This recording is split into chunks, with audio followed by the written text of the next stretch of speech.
Assalamualaikum warahmatullahi wabarakatuh.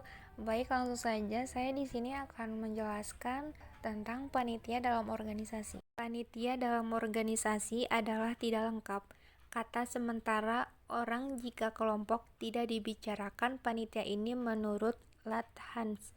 Setiap membicarakan dinamika kelompok dalam hubungannya dengan perilaku organisasi, maka tidaklah lengkap jika tidak dibicarakan pola perilaku panitia dalam suatu organisasi. Panitia merupakan tipe formal yang amat penting yang dijumpai sekarang ini dalam kehidupan organisasi. Sifat dan fungsi panitia. Kelompok semacam ini dapat saja dilakukan baik dalam suatu perbuatan yang formal ataupun tidak formal.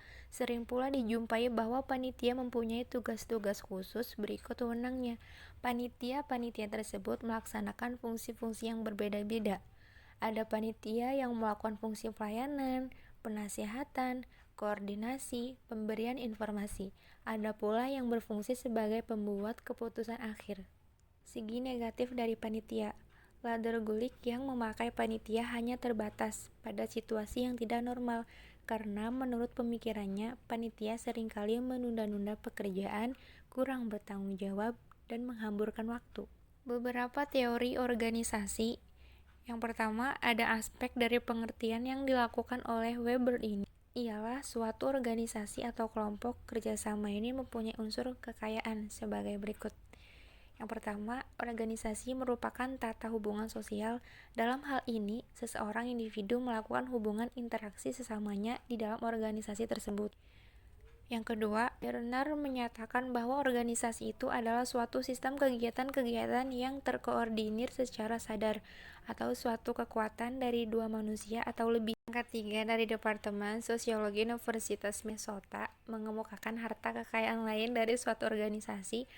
Oleh Kaplau, dikatakan bahwa pola-pola institusi yang ada kemungkinan suatu sistem atau aturan-aturan kantor untuk lebih kurang menjadi tetap dan mantap dinamakan organisasi. Pola semacam ini dapat dikenali dengan suatu harga kekayaan sebagai berikut. Yang pertama, mempunyai identitas, yang kedua mempunyai kelangsungan, yang ketiga mempunyai jadwal kerja, yang keempat mempunyai otoritas. Ini yang keempat, Amitai Etizomi mengemukakan konsepsi organisasi sebagai pengelompokan orang-orang yang sengaja disusun untuk mencapai tujuan tertentu.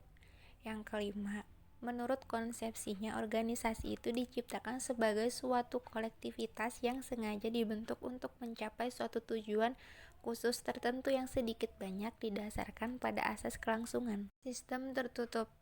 Karakteristik dari sistem tertutup adalah adanya kecenderungan yang kuat untuk bergerak mencapai suatu keseimbangan dan entropi yang statis. Sifat ini menunjukkan adanya kebekuan atau tepatnya keseimbangan yang beku.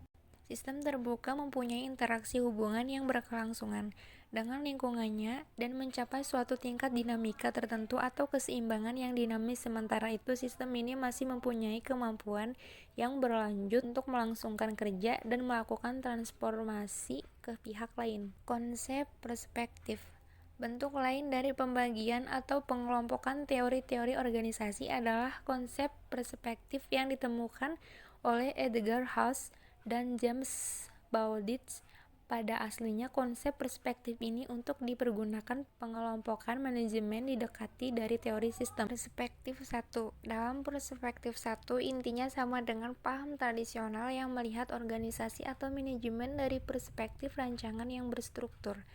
Aliran-aliran dalam perspektif ini hanya mikirkan isu-isu tentang bagaimana organisasi seharusnya disusun, fungsi-fungsi yang seharusnya dijalankan, siapa-siapa yang seharusnya menjadi pimpinan dan bawahan, dan gaya kepemimpinan apa yang seharusnya dijalankan.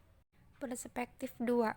Teori organisasi dan manajemen. Dalam kelompok perspektif ini secara pokok pemikiran bagaimana suatu informasi dapat disampaikan dengan melalui sarana-sarana tertentu. Pemikiran semacam ini banyak mempergunakan pendekatan matematis sebab sangat dekat dengan penggunaan komputer dan simulasi. Dalam perspektif 2 ini, komponennya terdiri dari pendekatan riset operasional. Perspektif 3.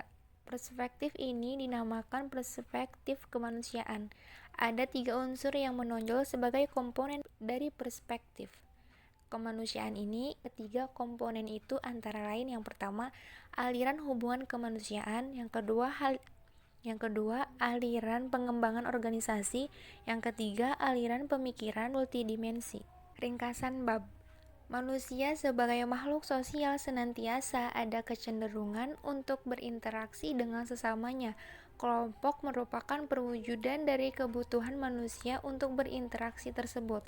Dalam bab ini diuraikan perilaku kelompok dalam organisasi, termasuk uraian mengenai teori organisasi klasik atau tradisional maupun modern. Banyak teori yang mengembangkan suatu anggapan mengenal awal mula terbentuknya kelompok, mulai dari anggapan adanya kedekatan ruang kerja maupun daerah tempat tinggal mereka, sampai kepada alasan-alasan praktis seperti ekonomi, keamanan, dan alasan-alasan sosial lainnya. Terima kasih. Wassalamualaikum warahmatullahi wabarakatuh.